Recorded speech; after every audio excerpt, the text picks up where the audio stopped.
You liberal fucking traitorous schmucks, here's an idea. How about you put Canada first for once? Asylum claimees in the year 2025 just came out over 291,000. This compared to 9,000 in the year of 2015. We've jumped 280,000, over 1,000% in under a decade in this country.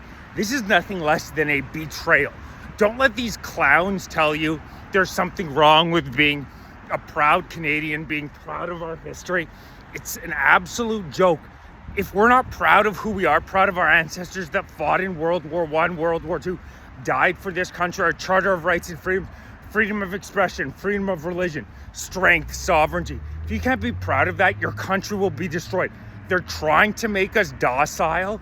Mark Carney is an absolute puppet of the WF, Davos, and Brookfield.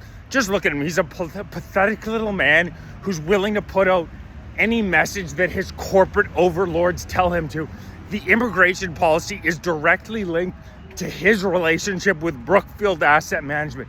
This man is making hand over fist and could give two shits that he's damaging the Canadian middle and lower classes. You look at what's going on in the States right now with the tariffs.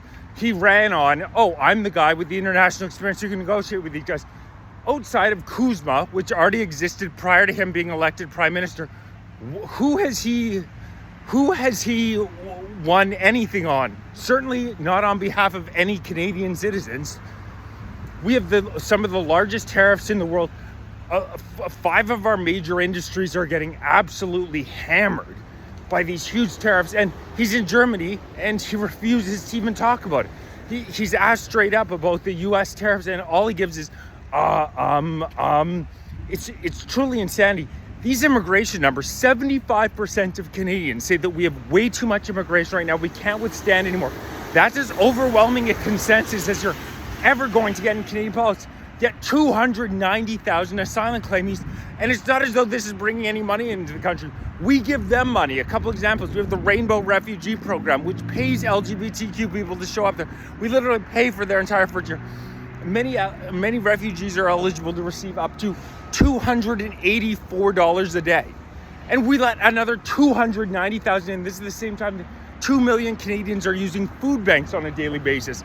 It's not an exaggeration to say that we have a traitorous government. The government's primary responsibility is to look out for the citizens who elected them.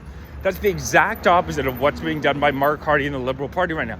Who are they looking out for? They're looking out for the best interest of Brookfield Asset Management, the WF, Davos, and their ideological groups. Hate speech does not exist if you're pro-Hamas.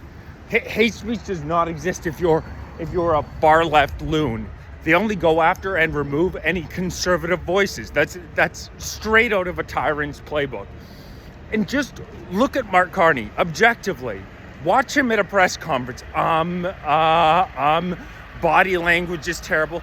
Does anybody really believe that this man is standing up on a world stage for the Canadian people? I mean, outside of the objective fact that he's getting nothing done on either the foreign or the domestic policy front, look at the man. Is this the man that we want representing Canada on the world stage?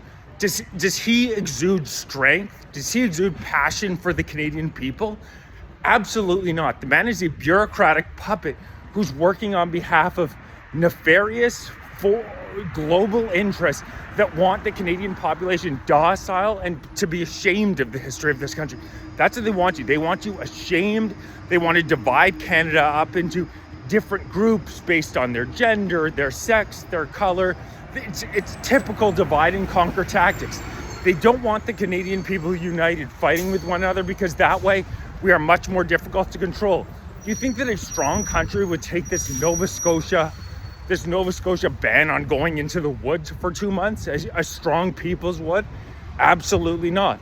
But if you divide us up and say, this group, that group, you're oppressed, it's much easier to control the population. Mark Carney is a puppet who represents that worldview.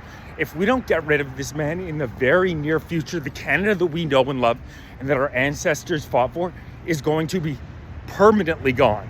Permanently gone, I can tell you that with 100% certainty. Can somebody in the Canadian media, CBC, CTV, I know you guys are all puppets. I know you receive billions of dollars subsidized from the Canadian taxpayer to spew out propaganda and not ask any difficult questions. But is anybody going to ask Mark Carney about any of the election promises he made that have not been followed through on, which is all of them? Tell me one thing that Mark Carney in the past 6 months has gotten done. He lowered the price on a toll booth. That's his big accomplishment so far. 6 months into his time as Prime Minister of Canada, he lowered the price on a toll booth. And now these asylum claimant numbers are in, like I said, 291,000 in 2025. Thus far, the immigration numbers in Canada have skyrocketed since COVID. And look at a chart. It's absolutely unbelievable. They are intentionally destroying this country. They know that we don't have the infrastructure, the housing starts, the healthcare to house these people. Yet they continue to allow them in because their corporate overlords love it. For the top 0.01%, this is a coup. This is absolutely fantastic. If there is not a populist uprising in Canada where we say enough is enough, the goddamn government is elected to look out for the Canadian people first and foremost, not enough of these globalist puppets who look out for corporate elite interests, who want to implement these central digital bank currencies, surveil us everywhere we go, and turn us into goddamn sheep. It's an embarrassment. I'm hosting a rally, Take Canada Back rally, Saturday, September 13th, Parliament Hill, starts at noon. If you're interested in attending, shoot me a message. Let me know. I want to get thousands of patriots out on Parliament Hill. We have to start physically getting in the streets. Same day as the UK is doing their rallies. I think the situation in these countries is relatively similar. Saturday, September 13th, noon, Parliament Hill. If you're following me on TikTok, I'm over 10K followers. The Canadian government does not like dissidents. Please make sure you're following me on YouTube, youtube.com/@FightForCanada 2025. Like, share, subscribe. Canadian patriots are taking this country back.